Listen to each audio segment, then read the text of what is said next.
Welcome into ATL Day Ones with Jarvis and Tenitra. Coming up on today's show, is it time for Travis Slank just to do the do? And 2 Falcons fall, but does that mean that time's up on their playoff aspirations? And last but not least, and for the culture, Brown University out here making history. Ooh, we got to talk about it. That's next on ATL Day Ones. Let's go. This is ATL Day Ones, part of Locked On Sports Atlanta. And it starts now.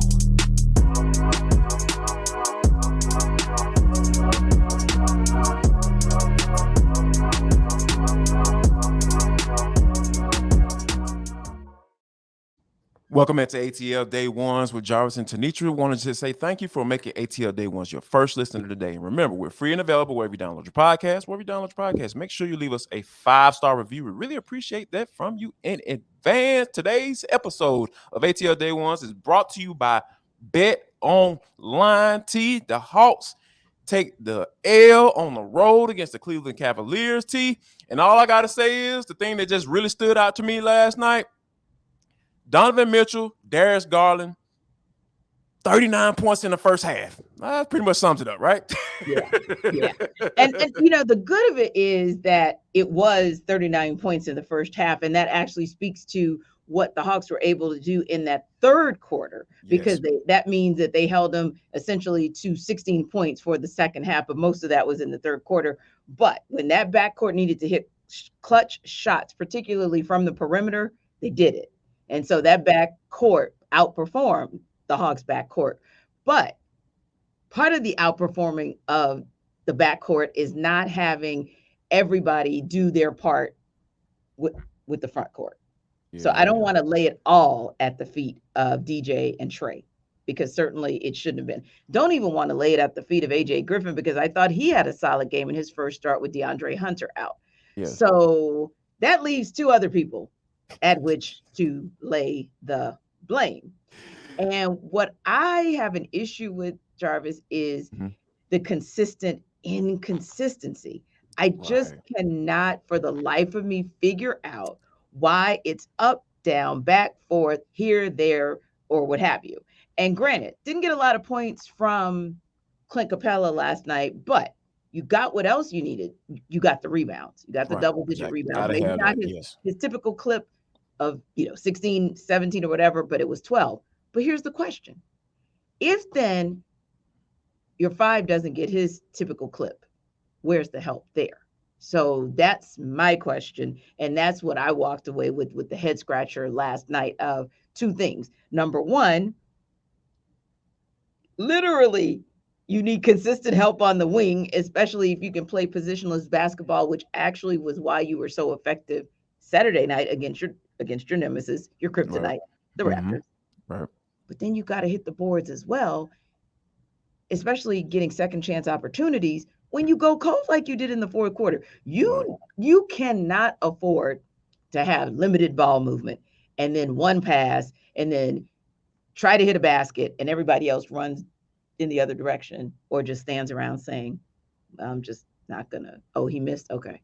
That's what we saw last night. Yeah, it's a lot of uncertainty. I think that's what I saw, and I think that you just explained it just from the backcourt standpoint with Dejounte Murray and Trae Young. Obviously, they were struggling shooting from deep and just shooting from the field. Period. There were a lot. They just struggled, and I think that, and I talked about Travis Slank, and as far as and you brought this up yesterday, which I thought was a very interesting point that I want to bring up is.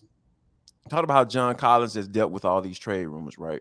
That's been the thing that we've been dealing with for the past 2 years. 2.5 years. 2.5 years of rumors, and I think that watching John Collins on the court last night, he just seemed so uncertain. He passed on open 3-point shots, not really crashing the boards, and kind of getting into foul trouble when, John hasn't necessarily been that guy to get into foul trouble like that. He fouled out against the Toronto Raptors and, it's just like, what are you doing? Like, just like mental stuff. He's just not there. It just seems like he's just not there on the court. And it makes me wonder, I'm just like, all right, we've heard these rumors for 2.5 years, T. I'm at the point now where I'm not necessarily pounding the table for them to trade John Collins because they need to, but I think they need to trade John Collins in order for they can get some semblance of what this team is going to look like this year, because they need to know, because it just seems like they just don't know who they are right now. Yeah, and as soon as they get an identity, it's like, okay, but remember, you established your identity last game. So when you look at 8 games, loss, win, win, loss, win. After getting 3 straight to start off the month, it's like, okay, the inconsistency overall is definitely troubling. But I will say this, the league is what it is, whether you like it or not. And the league has bigs on top of bigs that can shoot the 3, the end. And they have 4s that can go to 5, 4s that can go to 3, 3s that can go to 2, all of it. And you kind of just need one more piece, I think, in order to even creep up into, or stay in, I should say, because of course the Hawks currently are in the top 4. But in order to stay there, every single Eastern Conference game matters, because this race is going to stay tight, I believe, barring any catastrophic injury for all the Eastern Conference teams, right? Race is going to stay tight. So what is it that you need to do to make sure you stay in the thick of it and you stay in the mix of it? Well, you did part 1, which is you shored up your backcourt, right? It was just last night, unfortunately. That was the move to make. Exactly. Dejounte Murray just had to do extra work on the defensive end for the backcourt, which made him an offensive liability. It happens. But you got the guy. I think you got your guy in Clint Capela, because I believe the real CC is back. I don't have an issue with Clint. I don't have an issue with Clint. As long as he's healthy, I'm cool. There you go. And so before the season, I was a little shaky, like, I don't know, I need to look for a center. But knowing CC is healthy, good.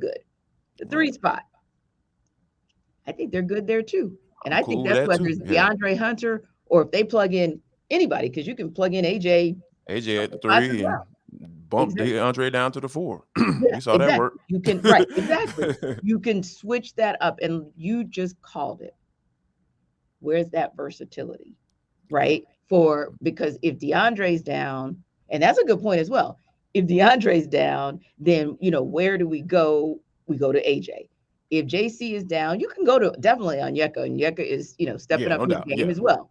Absolutely. But if you were to ask me, but if you were to ask me if I thought he was the answer at the 4, not quite. Only because he's a big that has not established an outside shot yet. Yes.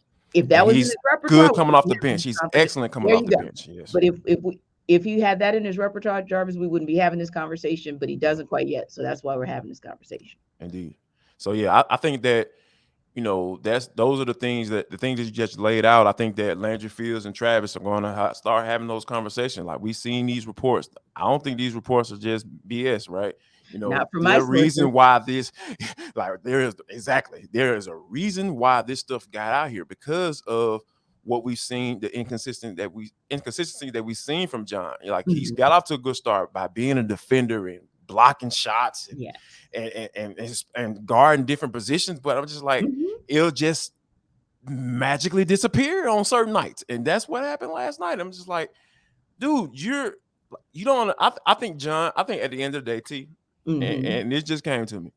I think John doesn't like the role that they have laid out for him. I agree. You know what I'm saying? Like, it just doesn't work for him in his mind, and I think that he struggles with it, and he's struggling with it, and it showed last night. I promise you, he did not look like his normal self last night on that court. And I love that you pointed that out, Jarvis, because sometimes, just like we saw, and I saw this tweet, and I said, man, I just kind of had to put a heart on it, because I thought it was a great, succinct explanation of Kevin Huerter, which I do think actually applies to JC based on what you just said. So the Kevin Huerter that you're seeing play the Kings, and of course that we'll see tomorrow night back at State Farm Arena, is the Kevin Huerter who could play that way with the Kings because of the lineup that they had. This Hawks lineup would not allow that. Free Willie. Take a shot, Red Rifle. We got nobody else. We got nobody. So it works for them. Right. That Red Velvet situation was never going to work here. I think you're onto something. It's the same thing with JC. What they need out of him at the 4 for the Hawks, and him, that skill set and that that needs battling. don't match. It's a Your struggle. battle, It's a exactly. struggle. And I Yep. believe that he's trying. That's probably why he takes course, so yeah. many threes, for example. But Right. if it's not your game, it's just not your game. And so there's a team out there, I believe, that probably would fit better. It's just, I don't think the fit is there skill set wise. Culturally, absolutely. I think that's a part of the reason it's been so tough for the Hawks to part ways with such a critical part of the heart and soul of the team. Right. That skill set, you hit the nail on the head. The math ain't math. And math ain't math, and we hope the math will be math tomorrow again as the Hawks take on the Sacramento Kings. Like I said, Red Velvet will be in the building. Tenitra Batiste will be in the building as well. So don't be scared to speak. Y'all know how y'all get sometimes. Go ahead and say hi. I know she's cool. I confirm that. But yeah, go ahead. Definitely be checking out the Hawks. Hopefully they can bounce back and get a win against the Sacramento Kings. And so kind of get on a nice little win streak because that's what we need. You trying to get on a win streak as far as betting, gambling? How about you go check out betonline.net because it's the fastest and easiest way to check in on all your betting needs. Find all your favorite sports and events at the #1 online source for odds, lines, and games. And I'm just looking at the bet online. I'm trying to figure out what should I bet on. Georgia Tech. Absolutely not. The Falcons taking on the Washington Commanders. They're on the road. They're going up there. The Commanders are playing well. You're trying to figure out you're struggling? Go to betonline.net because they have all the information that you need. They're a top online source for all your sports wagering information, live in-game betting, scores. You guys check us out for podcasts. How about that? They have podcasts for you as well. So you can make those sound decisions. So you can go out there and make you some money. Go ahead and make you some money. So head to Bet Online today or use your mobile device to learn more about the action happening today because Bet Online is where the game starts. Indeed. And Jarvis, you talked about the bounce back, hopefully, from the Hawks when they take on the Kings tonight. Well, the Falcons bounce back, of course, with a win against the Bears Sunday, bounce back from a couple of losses. Yes. But unfortunately, they took a couple L's on Sunday as well because we now know, and that information, literally that news dropped just after we wrapped yesterday, and that was the news that Kyle Pitts and Taquan Graham are indeed going to the IR. Now, the good news is for Kyle Pitts, KP has an MCL, and if you're going to have a cruciate ligament injury, ACL, MCL, UCL, you want an M. Okay, because that's the one you're coming back from the quickest should you return.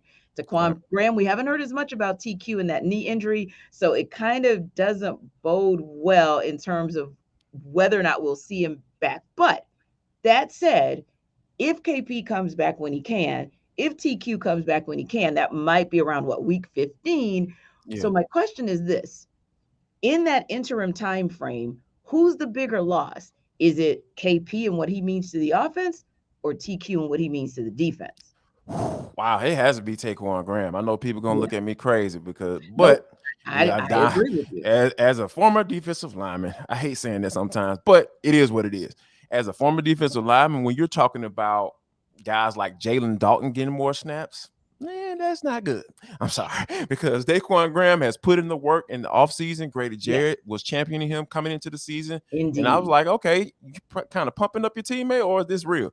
And it turned out it was real. Yeah, Taquan Graham has stepped up his game. He was ready for coming into the season now, and he kind of had a little lull in the last couple of games as far as stopping the run, that being his strongest asset. But he was a guy that you can count on pretty much to be there right next to Grady Jarrett doing his thing in that run, in that part of that run stopping defense. But I think that with Kyle Pitts though, is like, I shouldn't have to say that, right? Like, this is the number 4 overall pick and the unicorn, and dude's supposed to be out here balling, killing folks, Travis Kelce and folks out here, George Kittle, all that stuff. That just hasn't been the case though, T. Yeah. That hasn't been the case. So I think that when you're talking about a loss and what that means, like, and a defense that had a hell of a game on Sunday and trying to build off that and put together 2 back-to-back games of playing solid defense, yeah, that's a big loss to me, more so on that defensive side. Agreed. And yes, you can make the argument that KP is a bigger loss for the offense if you look at the fact that, believe it or not, he is the most targeted tight end in the entirety of the NFL. So when you look at that concept, and then of course we know that really does limit the field of what Marcus Mariota can do, because while he didn't necessarily throw to or target Pitts a whole heck of a lot, at least it kept defenses honest, because you didn't know, is it going to be Drake? Is it going to be, KP? Who's going to be the number one target for this particular game? So that's where I think that loss is. But I agree with you. Taquan may have had a couple games where he kind of went back to the average or the middle, the mean. But man, if we want to be honest about it, overall, exactly. And keeping Justin Fields to 90 yards in the game Sunday was in part because of TQ before he went down. Right. And like you said, when we look at the depth chart, we have at least seen Olamide Zaccheaus as well as Damiere Byrd step up and do some things. Those have become some of Mariota's favorite targets. Right. So I think that you could really put that in, that could be okay. And of course, he's got pass catchers out of the backfield in Cordero Patterson and Tyler Algier. So I think he's going to be okay. Plus, if we're keeping it real, and I'm trying to be nice about this, let's not say that you successfully or accurately targeted KP for much of the season. So there's that. But on defense, that catch rate is very low. Exactly. Right. You can target all you want, but that catch rate is not good. Sorry. It's not good. It's really, really not good. And so, Dean Pease is definitely going to have his work cut out for him in being creative on how to make sure that the guy who really was maybe arguably your best run stopper is now down for at least the next month, right in the thick of the playoff chase, right? But if you are at all stressed out about that because you are trying to figure out how the Falcons are going to go on without KP or TQ, or you're at Hartsfield-Jackson Airport today or tomorrow, you know what you need, right? A Built Bar. That's the only thing that's going to help you in the thick of stress. So you should go to Built.com and check out everything they offer, but we especially want you to check out those cookie dough puffs because they're really good, 100% real chocolate. We're talking about just 160 grams of fat and 15 grams of protein, and it's really good protein that is easily digested, very soluble, and that is to your advantage as well. So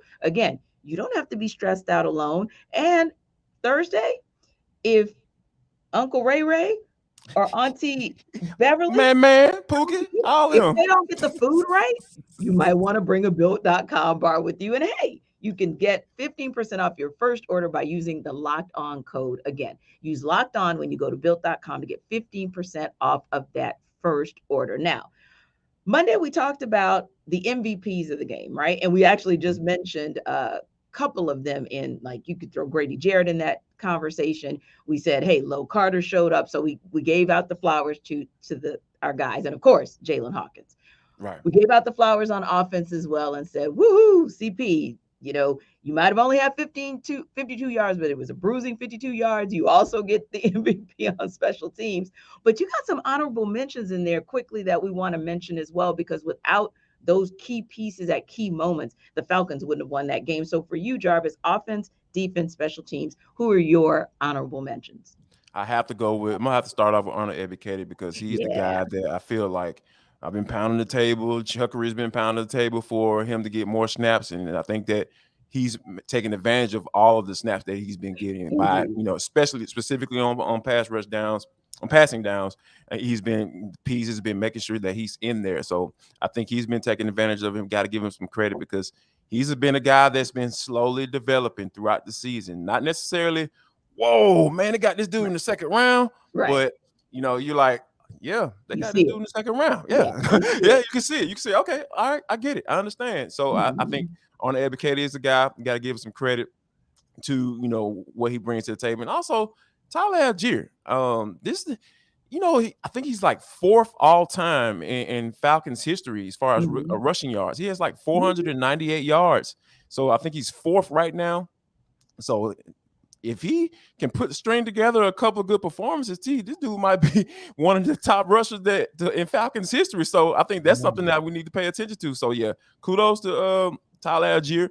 Got to give him honorable mention, and then also AJ Terrell and just coming back from injury and just being solid as usual. You had the penalty down there in the red zone, but it is what it is. Yeah. But just quietly, just doing his thing, just like AJ Terrell does. Got to give kudos to that. Yeah, and I'm going to go ahead and just co-sign on the defense because, yeah, I was definitely going to call out AK.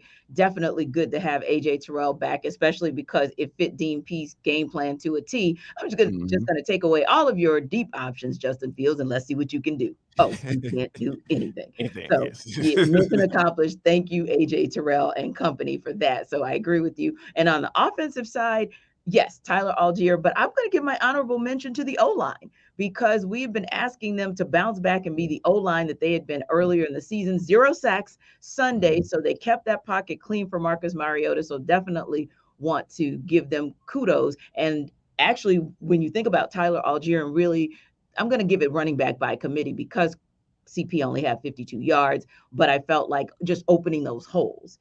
I felt like the O-line did a good job of that for the run game as well. And of course, special teams, honorable mention goes to the other 10 because without them, CP doesn't go 103 yards. Indeed. Yes, indeed. So Yes. let me give you guys all your I flowers. get a love. Yeah. So, but yeah, we talked about those MVPs and the guys who really stepped up their game on Sunday. And so just wanted to shout them out. Now, speaking of stepping up their game, the Commanders are waiting, anticipating, and about to activate Chase Young.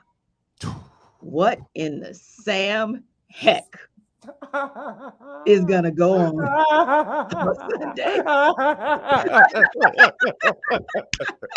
Look, let me tell you something. T, When I saw that, Jarvis, I was like, whoa. Let me tell you something. For blood. like when Pocket down. where Chase Young came out of the draft, I was telling the Falcons, sell everything. Like offer the basement table, the grandma heirloom. She don't need no more. She dead. Go offer everything. Go get everything. Offer them everything to move up because they don't need no more D linemen. Y'all got Jonathan Allen. Y'all loaded. You had Ryan Kerrigan at the time. Like, y'all don't need no Chase Young. T. If this dude is anything like he was coming out of college, and I wholeheartedly believe that more than likely he probably gonna be lined up over Caleb McGarry. I would not be surprised. Don't be surprised. Did you see in my head? I was envisioning that. Oh, I saw that wrinkle in your forehead. Yep. It went this way. It literally was. The wheel started turning, and I was like, "Oh, left shark!" And I know he's on the right side, but left shark. We'll move. Like I don't mind putting my left hand down on this time. Yeah, to go up and get some of that sweetness over there. Take advantage of that sweetness. Gotta do that. Right. But by all seriousness though, I think that this is somebody that they're gonna have to be ready for because when you talk about a guy coming off an injury who wants to prove people wrong, and everybody talking about it's a bust and all that stuff. Yeah, they're gonna be in for one on Sunday, T. That's for sure. So it's going to be interesting. And of course, we will keep you guys posted on whether or not he actually gets activated and he's in that starting lineup for the Commanders on Sunday. But listen, as we talk about the watch that we're going to be doing, will Chase Young be in the game? Will he not be in the game? That's something you can find out as well on Locked On Sports today and get their reaction to those kinds of movements. And also watching the quarterback carousel. There's no quarterback carousel here, by the way, Falcons fans. Get over it. But a lot of teams do have it. And so if you want to find out, get instant reaction, know about the biggest stories that are happening, not just in the NFL, but overall in sports. We've had an upset in the World Cup with Saudi Arabia getting a 2-1 win over Argentina and the draw with the U.S. men's team with Wales. All of that information, I wouldn't be shocked if you could find it right there at Locked On Sports today. So again, you guys always come and check us out. We appreciate you stopping by ATL Day Ones, but we definitely appreciate you stopping as well by Locked On Sports today, whether that's via the Odyssey app, YouTube, or wherever you get your podcasts. Locked On Sports Atlanta family, where have you been? We've missed you. Hopefully you've been watching us each and every day, downloading the podcast. You guys subscribe to our channel because we are almost at 5,000 subscribers. Yes, we're almost there. I think we're like 4,972. Not that I'm counting anything. You're paying attention. Like, we're really close. So, yeah, if you want to see some silliness, I don't know what I'm doing yet, but I'm gonna do something real silly if once we get to that 5,000 because you guys have been rocking with us since day one. We really appreciate that, and pun intended for sure, because this is ATL Day Ones. Go ahead and subscribe.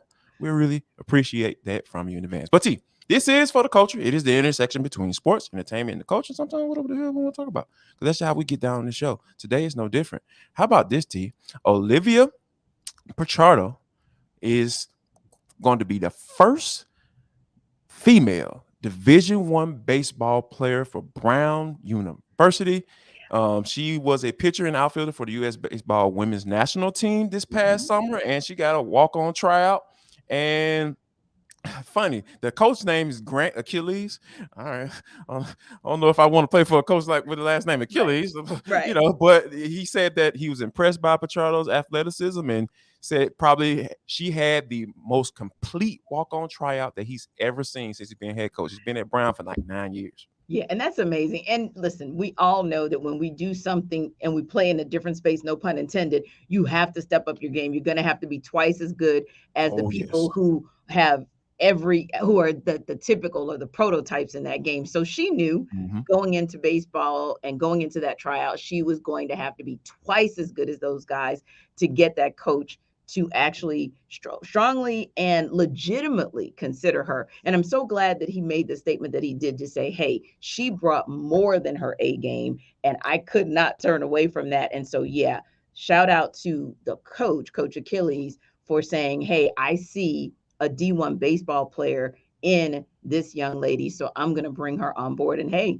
we'll be watching, and you know what? I'll be rooting for you, Brown University. That's a good look. Absolutely. Really appreciate that. Real quick before we get out of here, I got to bring this up. Like, you know how big a fan I am of Waffle House, right? Same. Like, I absolutely love Waffle House. Like, it is my dream. It is to get them to be able to sponsor on our show. Yeah. We're going to get that one day. Yeah, we're gonna get that. Matter of fact, I'm going to speak that into existence. But just one particular waitress, she was out here doing her thing. T, how about this? She got over $600 in tips in 3 days. Wow. She dropped a little video on TikTok explaining everything. I was just like, do that math. That's some good math right now. $600. Very good math. Come on now, T. Like, man, that's some good stuff. Like, indeed. I want people to be accepting of a big man being a waiter at a Waffle House. See, I give him a hustle on or some shit. Same. I was just thinking about a hustle last night. So hey. And there's a Waffle House on every corner. So hey. Oh yeah, like it's one up the street. Like, so you don't have to worry about traveling too far to go to Waffle House, because it's one on every block. Yes. Absolutely every block. Yes, but I'm not mad at her. Get it in however you can. And I mean, look, I'm not mad at her. I'm always over here trying to find a hustle my darn self. So if you wanted to put an instructional video on TikTok, do you tell the rest of us how to get in on it. Get to that money. Yeah. $200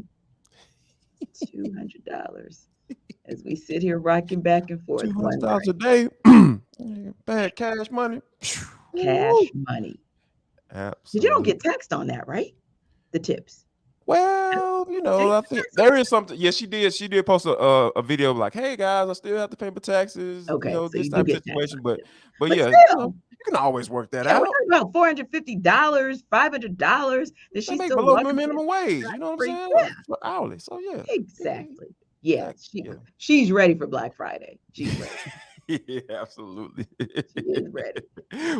We also like to say thank you for making ATL Day One your first listen today. Make your second listen Locked On Sports today.